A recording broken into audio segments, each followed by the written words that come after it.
Hey guys, welcome back to Retrospect. Here's another video. Hooray! I actually did it. 2 videos and 2 weeks in a row. That's good for me. I'm hoping to get back into the swing of videos now, so I'm making a good start, I guess. This is a piece in my 3-piece mini-series, so far 3-piece, called Lost in the Forest. The first piece was a piece based on Over the Garden Wall, which is a Cartoon Network show that you should definitely check out if you haven't seen it. It's a 10-episode miniseries and it's really good. This is the second piece. It's a Pokemon piece, and then the third piece is a Steven Universe piece. And because this footage is from a couple weeks ago, all of these pieces are finished and on my Instagram if you want to have a closer look at the pictures. Now this piece was a lot of fun to do. I really enjoyed working on the foliage and stuff, but these few pieces really are my first foray into actual watercolor painting in a long time, or in this way. I've tried watercolors sort of haphazardly in the past, but this is the first time I bought good quality watercolors and actually set out to do a full watercolor piece. So bear with me if you see I'm making horrible watercolor mistakes or whatever.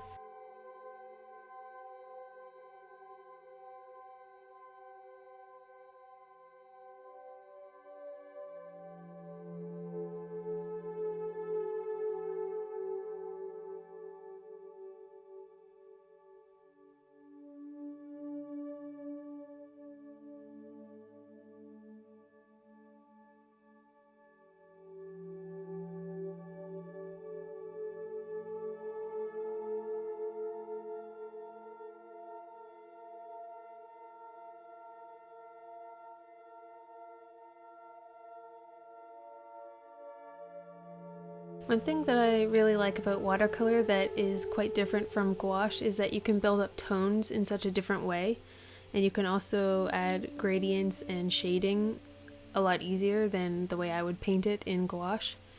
If you need to darken something, you can just wait till that first layer has dried and apply a second layer just in the areas you need shading.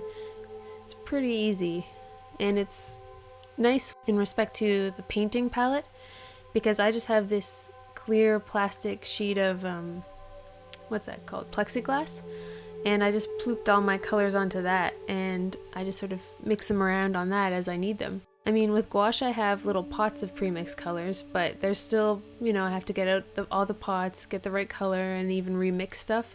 But with watercolors, you know, I can just mix anything I need right on the palette. The only trouble is if I made a very specific color, recreating it may be difficult, but I'm trying to keep it simple and not like mix like 10 different tubes of paint to create one shade, because apparently that's not very good and can lead to muddy colors. So just trying to keep it simple and mixing only 1 or 2 colors together to create my desired shade. Just experimenting with building tones of green in this piece. I'm really loving foresty colors and lots of verdant foliage and leaf stuff, so that's pretty much what this series was trying to do, explore that and add in my favorite sort of pop art elements. I forgot to film a lot of the footage in the middle where I was working on the background, but here I am again working on the pixels. I wanted them to feel kind of loose and hand done, not super perfect like they might in my gouache paintings. I like both aesthetics really, so to be able to explore both sides of rendering something is really fun, and not have to feel like I have to stick to making it, you know, ruler straight and perfect is kind of nice. Each look kind of lends itself to a different style of painting for sure.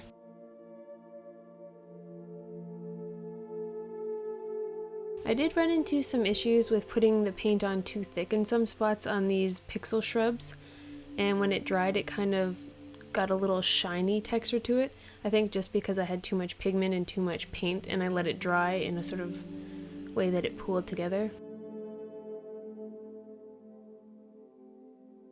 So now I'm taking off the frisket that I put around the little Pokemon to keep them from getting paint on them, and gonna go in and work on them.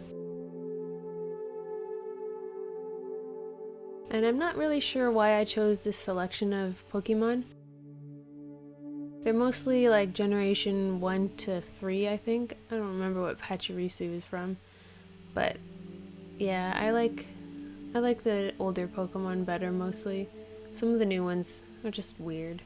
Some of them are cool, but I wanted the Pokemon selection to look like they might live in a forest. So little squirrels and foxes and bugs and walking eggs, I guess. Whatever Togepi's supposed to be.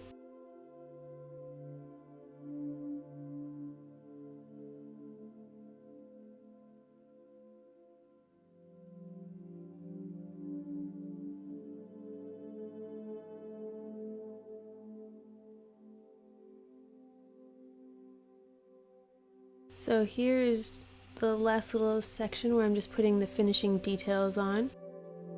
I think I went in between the last clip and this clip and did some coloring with pencil crayons as well to add a bit of texture, but I didn't record that.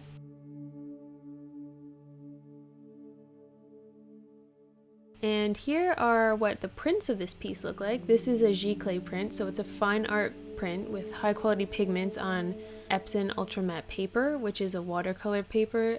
It's archival, so it'll last a long time and not yellow. And then this is a cheaper print I have done on just cardstock, and you can see how the ink goes on really shiny compared to the other one. Both of these are available in my shop, and I'm really happy with how they turned out, so if you're interested in owning a copy of this, check it out. Thanks so much for watching. See you in the next one. Bye!